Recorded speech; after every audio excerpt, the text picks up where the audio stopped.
네, 안녕하십니까. 카이스트의 오토 아이디랩 연구소에 있는 김대영이라고 합니다. 오늘은 그 올리옷이라는 사물 인터넷 오픈 소스 플랫폼을 좀 소개를 하도록 하겠습니다. 지난 한 15년간 이쪽 관련돼서 일을 해왔었는데요. 저희가 다음에 예전에 목표로 잡고 있는 게 스마트 시티입니다. 저희가 하고 있는 부분들을 좀 공유를 하겠는데요. 이 사진은 1년 전 2019년 10월 27일 날 인도네시아 발리에서 열린 해카톤 때 찍은 사진입니다. 제가 들고 있는 게 홍연어입니다. 그래서 이런 홍연어를 안전하게도 먹고요. 또 이런 해양 생물들을 또 자연을 보존하고자 하는 어떤 그런 프로그램이 있는데 여기에 저희 이제 올리옷이라는 오픈 소스 플랫폼이 활용이 되었습니다. 일가에 제가 좀 이야기를 풀어나갈 텐데요. 이 올리옷이라는 오픈 소스는 조금 기존에 우리가 많이 접하는 오픈 소스랑 조금 좀 다릅니다. 좀 특색이 있습니다. 저희가 이제 이 해카톤에 참여를 하면서 이 해카톤을 이제 운영한 국제 단체가 글로벌 다이얼로그 온 시푸드 트레이서빌리티라고 합니다. 안전한 먹거리를 위해서 그리고 세계 어떤 자연을 보존하기 위해서 IFT라는 국제 식품 기구와 WWF 세계 자연 기금이 이제 같이 운영을 하고 있는 단체인데요. 여기서 작년에 독일 켈런이랑 인도네시아 발리에서 이제 해카톤을 열었습니다. 이 해카톤에 사용된 메인 오픈 소스가 저희가 만든 올리오 오픈 소스입니다. 지혜손이라는 국제 표준을 구현한 오픈 소스인데요. 카이스트가 저희 오토 아이디 랩스가 테크니컬 스폰서로 참여를 했었고요. 이에 보면은 이제 뭐 USAID라든지 독일의 메트로 그룹, 마이크로소프트, 그리고 여기 보면은 레오나르도 디카프리오 재단이 나오는데요. 이 재단과 구글이 출연한 글로벌 피싱 왓치라는 국제 표준 단체도 이렇게 같이 참여를 했습니다. 나중에 조금 더 상세한 이야기를 드리도록 하겠습니다.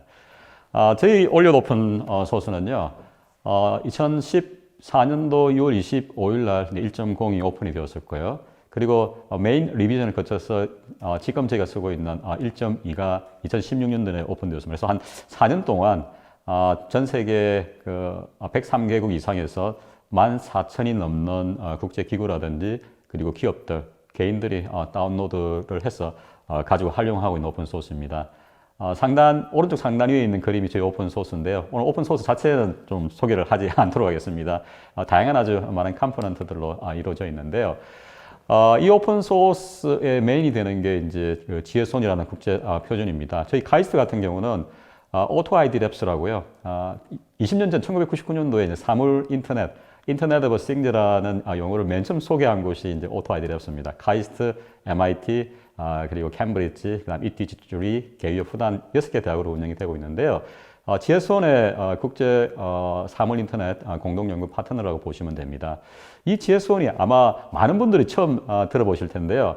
우리가 흔히 쓰는 바코드라든지 그다음에 그 기업 간의 이제 전자상거래, RFID 이런 것들을 표준하는 기구가 이제 지혜수원입니다. 전 세계 한 115개 국가의 멤버 오거나이제이션이 있고요. 한 170개국 이상에서 활용되는 사실은 세계 최대의 어떤 민간 국제 표준 단체라 기구라고 보시면 됩니다.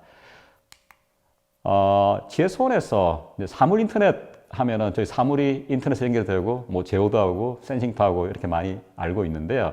이런 그 사물 인터넷이 저희가 20년 전에 소개를 할 때는 조금 더 큰 의미였습니다. 좀 예를 들어 가지고요. 우리 인간이 그 진화를 해온 것을 보게 되면은 우리 그 유발 하라리의 그 호모 사피엔스 그다음에 호모 데우스 책을 보게 되면은 호모 데우스의 마지막 장에 보면 이게 나옵니다. 데이터이즘. 데이터가 참 중요하다고 하는데 이 인류가 지금까지 지내온 게 보면은 지식이라든지 이런 경험들을 글로서 써서 그죠? 책으로 이렇게 남기는 게 뭐 업로드. 요즘은 뭐 SNS나 블로그 쓰죠, 그죠? 그다음에 이런 그 지식과 경험을 이제 공유를 해서 또 새로운 어떤 그 경험들을 만들고 지식을 만들고 또 쓰고 이래서 사실 2000년 정도 이상 제 인류가 진화를 이렇게 해왔는데요.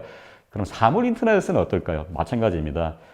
저희 올리오 오픈 소스를 구현한 이제 지혜소원 같은 경우는 사물 인터넷에서 모든 사물들을 아이덴티파이 식별자를 줍니다. 이름을 줍니다. 그리고 캡처라는 게 그 사물들이 일생 동안 살면서 사실 생산부터 이제 나중에 폐기될 때까지 그 일생의 과정 동안에 발생하는 모든 데이터들을 기록합니다. 또 공유를 하고 그 다음에 이걸 가지고 굉장히 다양한 서비스를 만들어내는. 그래서 어떻게 보면은 인류가 레코드, 업로드, 쉐어 해서 이제 지나온 것처럼 사물 인터넷도 identify, capture, share, 유주함으로써 이제 진화가 되는 이런 부분들에 관련된 표준들을 만드는 게 GS1이고 올리엇이 이제 구현을 했습니다. 표준을 잠시 좀 소개를 드리겠습니다. 이거는 아마 여러분들 우리가 살면서도 굉장히 많이 알면 좋은 어떤 그런 내용들인데요. 일단은 전 세계 모든 사물들의 이름을 줘야 됩니다. 식별 체계로 갑니다. 우리 그 맥주 좋아하시는 분들은 뭐 하이네켄 그 맥주 캔에 보면은 바코드가 있는데 이게 GS1 표준 식별 코드입니다. 871이 그 네덜란드 코드고요. 2000이 하이네켄이고 2551이라는 숫자가 500ml짜리 어떤 하이네켄 캔을 식별하는 겁니다. 그래서 보시면은 식별 체계가 국가 코드. 우리나라는 880입니다. 그 다음에 기업, 기관 코드, 그 다음에 상품의 식별 코드. 또 더 나아가서 우리 뭐 백신 같은 경우 최근에 뭡니까? 뭐 독감 백신 이야기도 나오면서 요즘 로또 번호를 굉장히 많이 들었을 텐데요. 로또 번호라든지 아니면 시리얼 번호. 그래서 전 세계에 있는 모든 사물의 이름을 줍니다. 근데 이런 사물뿐만 아니라요. 여기 보시면은 또 한 13가지 정도의 어떤 다른 식별 코드들이 있습니다. 여기 보시면은 이제 우리 뭐 병원에 가게 되면 약이나 의료기기뿐만 아니라요. 자산도 있습니다. 예를 들어서 뭐 MRI 자산도 식별자가 있고 자산 코드입니다. 그리고 우리 혈압을 재는 그는 24시간 빌려주는 거거든요. 빌려주는 자산 코드도 있고 병원이라든지 병실, 수술실, 위치 코드라든지 아니면 환자, 간호사, 의료진들의 어떤 그런 코드들 그 외에 문서라든지 굉장히 뭐 다양한 코드들이 있습니다. 그래서 우리가 책에 보면은 ISBN 번호가 있는데 이 책도 사실은 GS1 코드입니다. 그래서 사물 인터넷에서 가장 중요한 맨 첫 번째 뭡니까 기술은 이런 식별 체계입니다. 그래서 GS1은 이런 식별 체계를 그 글로벌하게 표준화를 했고요. 그 다음에 이제 어떻게 데이터를 기록하는 겁니다. 사물이 살면서 그 발생하는 데이터들요. 뭐 예를 들어 가지고 우리 여기 이 그림은 그 백신입니다. 그래서 영국에서 만들고 있는 아스트라제네카에서 백신이 나온다면요. 이 백신을 우리가 받았을 때, 받았다. 그러면 그게 O입니다. 여기 보시면은 뭐 URN, EPC 글로벌, 그 다음에 Common Business Vocabulary, 이거는 O입니다. 그래서 받았다는 게 리시빙. 이게 이제 그 전 세계 모든 사물이 뭔가 받았다 이러면은 이 O를 쓰게 되고요. 만약에 이 백신에 뭐 하얀 분말 가루가 생겼다 그러면 대미 성산되거든요. 그래서 형용사 같은 겁니다. 그래서 이런 동사, 형용사, 부사 이런 부분도 다 표준화를 합니다. 그래서 오른편에 보시면은 이제 그런 식별 체계랑 오해를 가지고 이제 뭐 EPCIS라는 표준이 있는데요. 여기다가 데이터를 기록하게 됩니다. 그러면은 우리가 그 병원에서 백신을 맞기 전부터 예를 들어서 SK 바이오사이언스에서 백신의 원료를 만들고 DHL을 통해서 아스트라제네카를 가고 르사라는 예를 들어서 프랑스의 유통물류업체가 파리에 있는 병원에 약 백신을 보내주고 백신을 맞았다. 이 모든 사실은 그 사물들에 관련된 백신이든 병원이든 의사든 환자든 관련된 데이터들을 표준화된 형태로 기록하고 공유를 할 수가 있습니다. 그래서 여기 보시면 이제 이런 형태로 기록이 되는 거죠. 이게 문서입니다. 여러분들이 많이 보시는 XML입니다. XML은 그냥 데이터를 표현하기 위한 어떤 그런 마크업 랭귀지고요. 여기 들어가는 의미를 가지는 시멘틱한 것들은 이런 GS1의 OS 표준화가 됩니다. 그래서 what, 백신이, when, 언제, 백신이 what, 왜, 뭐 생산이 되었는데, where, 어디서, 뭐 예를 들어서 뭐 아스트라제네카에서 이런 식으로 기록을 하게 됩니다. 그래서 사물들이 살면서 만들어내는 모든 데이터들을 이렇게 국제 표준으로 기록하고 공유를 할 수 있게 됩니다. 이게 이제 보면은 데이터 공유인데요. 또 다른 하나는 그 사물의 서비스와 관련된 겁니다. 우리 웹에 보면은 웹 링크를 통해서 또 다른 페이지로 넘어가게 되는데 사물들도 이제 링크를 가질 수가 있습니다. 이게 GS1 디지털 링크입니다. 꼭 그 웹의 URI처럼 똑같이 생겼습니다. 대신에 이 웹 URI에다가 그 사물에 대한 정보를 받을 수 있는 곳에 도메인 네임, 그 다음에 식별자를 집어넣게 됩니다. 궁극적으로 사물이 할당이 되면 변하지 않습니다. 이게 이제 QR에 들어갈 수가 있고요. 그게 GS1 디지털 링크입니다. 그래서 우리 뭐 예를 들어서 뭐 먹거리에 지금 바코드가 있는데요. 이 GS1 디지털 링크라는 차세대 바코드랍니다. 이 QR을 찍으면은 이걸 가지고 예를 들어 어떤 요리를 해 먹지 요리법이라든지요. 이게 문제가 생겨서 리콜은 되지 않았는지 이런 부분들을 알 수가 있습니다. 연결을 할 수가 있습니다. 또 다른 하나가 그러니까 이 올리드 오픈 소스에 포함된 걸 제가 말씀드리는 건데요. ONS라는 게 있습니다. Object Name Service. 사물의 서비스를 담당하는 겁니다. 뭐 예를 들어서 옛날에 우리 전화번호부 보면요. 전화번호부에다가 사람 이름 넣으면은 전화번호랑 주소가 나오는 것처럼 사물의 식별자를 넣으면요. 사물이든 장소든 여기서 또는 이 사물에서 받을 수 있는 모든 서비스를 알 수가 있습니다. 자동차에 식별자를 넣으면은 이 자동차 원격 진단 서비스 연결될 수도 있고 또는 수리 예약 서비스도 될 수가 있습니다. 그래서 사물에 대한 서비스들을 연결시켜주는 이런 표준이 이제 ONS라고 합니다. 이런 부분들이 이제 올리드 오픈 소스 들어가 있는데요. 기존의 오픈 소스랑 조금 다른 이유가 있다고 했는데 좀 이야기 드리면은 사실은 이런 표준들은 산업에서 기업들에서 요청하기 때문에 만들어지는 표준이고 그 다음에 이걸 오픈 소스로 저희가 전 세계에 제공하고 있는데요. 예를 들어서 그 유통물류용 알리바바나 아마존에 우리가 상품을 납품하기 위해서는 반드시 GS1 코드 식별자를 받아야 됩니다. 요즘은요. 그리고 그 상품의 사진이라든지 이름이라든지 또는 연락처라든지 무게, 크기 아니면 식품 같은 경우는 이게 뭐 알러지가 어떤 게 있는지 성분이 뭔지 이런 거 다 공유를 하게 됩니다. GS1을 쓰게 되고요. 병원도 마찬가지입니다.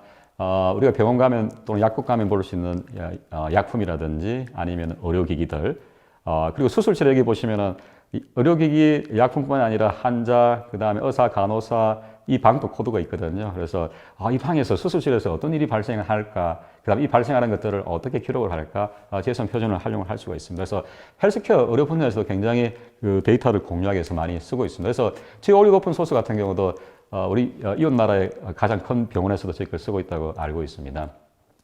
또 철도나 아니면은 뭐 해양, 수산, 항공 이런 쪽도 씁니다. 철도도 보면은 기차 칸칸마다 식별자가 있습니다. 그래서 기차가 프랑스에서 스위스로 넘어가면은 스위스에서 프랑스의 어떤 기차 뭐 18대가 도착을 가고 있는데 그게 뭐 바퀴 상태가 어떻다든지 이런 부분들의 데이터들을 프랑스의 그 SNCF라는 프랑스 웨일웨이 회사와 같이 데이터를 공유할 수 있습니다. 배도 마찬가지고 항공기도 마찬가지입니다. 여기 보시면 항공 쪽 보면은 이제 우리 비행기 티켓 보면은 많이 보는데 IATA라든지 또는 대형 항공사들 그다음에 DHL 같은 물류사들이 들어와 있습니다. 그래서 이런 국제 어떤 산업에서 글로벌한 비즈니스를 하기 위해서 이런 표준들을 만들게 됩니다. 여기에 이제 GS1의 표준들이 중요한 역할을 하게 되고 올리드 오픈 소스라는 것은 전 세계 하나밖에 없는 유일한 GS1의 오픈 소스입니다. 대신에 IBM이나 셉이나 오라클에서는 이제 커머셜한 버전들을 같이 만들고 공급을 하고 있습니다. 이 그림의 제일 그 중간 하단에 보시면 이제 글로벌 다이얼로그. 그럼 왜 저희가 그 발리의 해카톤에 가게 됐나 좀 설명을 드리겠습니다. 이걸 보시면은 이제 왜 이런 표준을 만들고 그리고 왜 이게 중요하고 이런 부분들을 아마 좀 이해하실 수 있겠습니다. 왜 GS1이 이렇게 꼭 필요한가? 한번 보시죠. 글로벌 다이얼로그 온 시프트 트레이서빌리티라는 게 만들어지게 된 계기는 7년 전에요. 2013년도에 WEF 세계 경제 포럼에서 이런 이야기를 했습니다. 우리 해양 생물들 그리고 해양의 어떤 자연들 보존해야 된다. 지속 가능성이죠, 그죠? 우리가 인류가 살기 위해서는 그렇게 해서 만들어진 게 2015년도에 그 세계 자연기금 WWF랑 국제식품기구 IFT가 만든 게 글로벌 다이얼로그 온 시프트 트레이서빌리티입니다. 여기에 이제 모든 우리 해양 생물들 아니면 먹거리 수산물들의 이력 추적을 GS1 국제 표준으로 그대로 적용해서 구현을 하게 됩니다. 왜 이런 걸 하게 되냐 한번 보십시오. 이게 헬스케어도 그렇고 철도도 그렇고 다 이런 이유가 있기 때문에 표준을 만들고 그 다음에 구현을 하고 이제 구축을 하게 되는데요. 첫 번째가 수산물 같은 경우는 이제 안전 때문입니다. 2019년도 텍사스와 미국의 루지아나에서 연어랑 참치에 리스테리아 균이 발견이 되었습니다. 리콜을 해야 되는데 데이터가 없는 거예요. 정말 제대로 리콜이 되었는지. 그렇기 때문에 이력 추적을 해야 되는 게 있고요. 또 우리나라 수산 업체들도 유럽에 뭐 참치 같은 거를 수출하기 위해서는 이제 규정을 따라야 됩니다.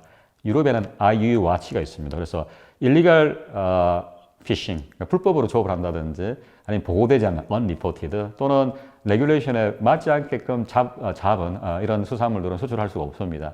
그럼 어떻게 하냐고요? 이제 데이터가 필요한 거죠. 그렇다 보니까 이제 GS1 또 올리오 같은 어떤 오픈 소스를 쓰게 됩니다. 또 다른 하나는 해양 생물의 보존입니다. 여기 보시면은 이제 우리가 흔히 먹는 새우들은요, 뭐 우리 마트 보시면 태국산, 베트남산이 굉장히 많거든요. 그래서 많은 새우들이 동남아시아에서 양식이 되는데 문제는 이 새우 양식장들이 우리 맹그로브 나무들 다 베어버리고 거기에 양식을 만들거든요.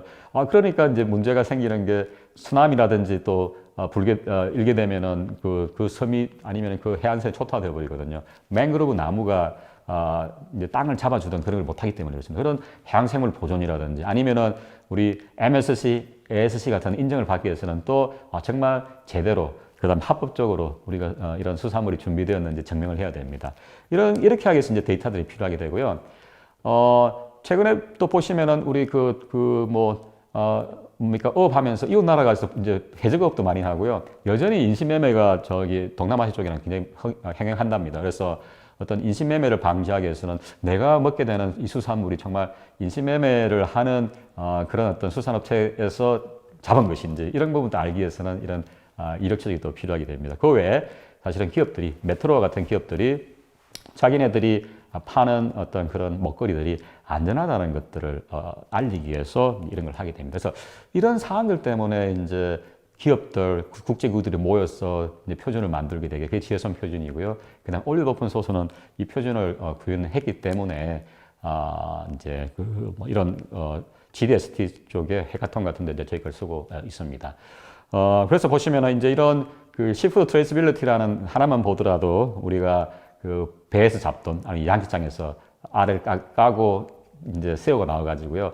결국 우리 식당에 오를 때까지 그 많은 데이터들을 분석해서 표준을 합니다. 여기에 GS1의 식별자, 그러니까 참치마다 식별자가 있는 거죠. 그리고 우리 EPC-IS라는 그 표준으로 데이터를 기록을 한다든지 아니면 전자상거래 EDI를 통해서 전 세계가 데이터를 공유하게 됩니다. 이게 보시면은 그 GDSD를 한번 조금만 더 소개해드리면요.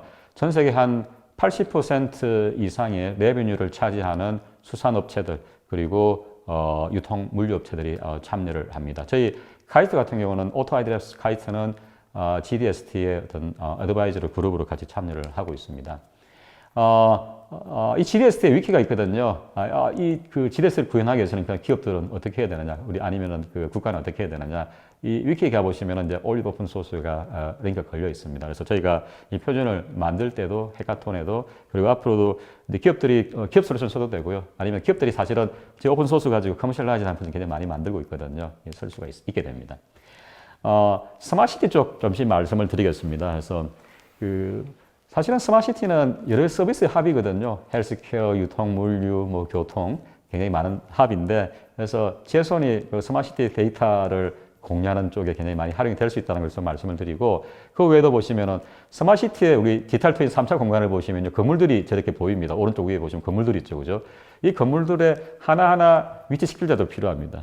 그게 가장 적합한 게 사실 주소입니다. 그래서 행안부 같은 경우는 이제 건물의 주소, 사물의 주소, 그 다음에 공간 주소를 만들고 있는데 저희는 이 주소에다가 지혜성 코드를 매핑하는 것들을 하고 있습니다. 그래서 이런 스마트시티의 공간 정보에 모든 그 오브젝트들과 지혜성 코드를 붙이게 된다면은 데이터나 서비스 공유가 굉장히 원활하게 됩니다.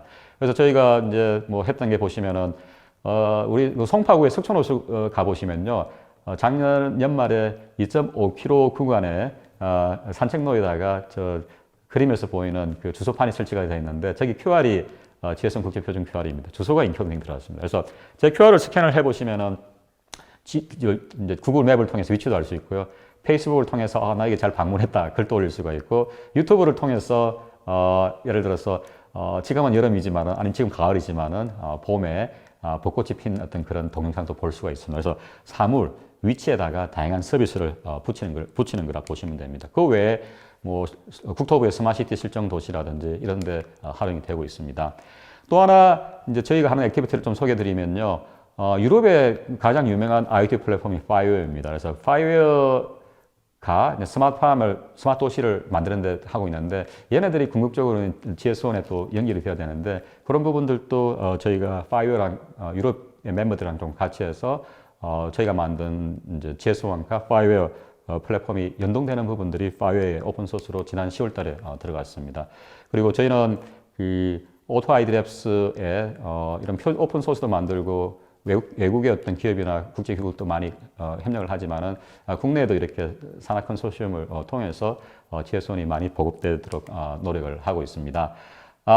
마지막 끝맺을 시간이 되었네요. 그래서 GS1의 모토는 사물 인터넷에서 사물들을 아이덴티파이하고 그들이 살면서 만드는 데이터를 캡처, 기록하고 공유하고 활용을 하는 겁니다. 그래서 이런 많은 데이터가 만들어지게 되면 우리 사람도 마찬가지입니다. 많은 책들을 보고 또 좋은 아이디어를 만들어 가지고 또 새로운 어떤 그런 걸 창조하는 것처럼 이런 GS1의 이런 많은 데이터를 가지고 상상을 통해서 상상만 할 수 있다면 그건 이미 현실이라고 우리 피카소가 이야기를 했죠, 그죠? 그런 부분들이 가능하지 않을까 싶습니다. 예, 감사합니다. 올리오 오픈 소스에 대해서 소개를 드렸습니다.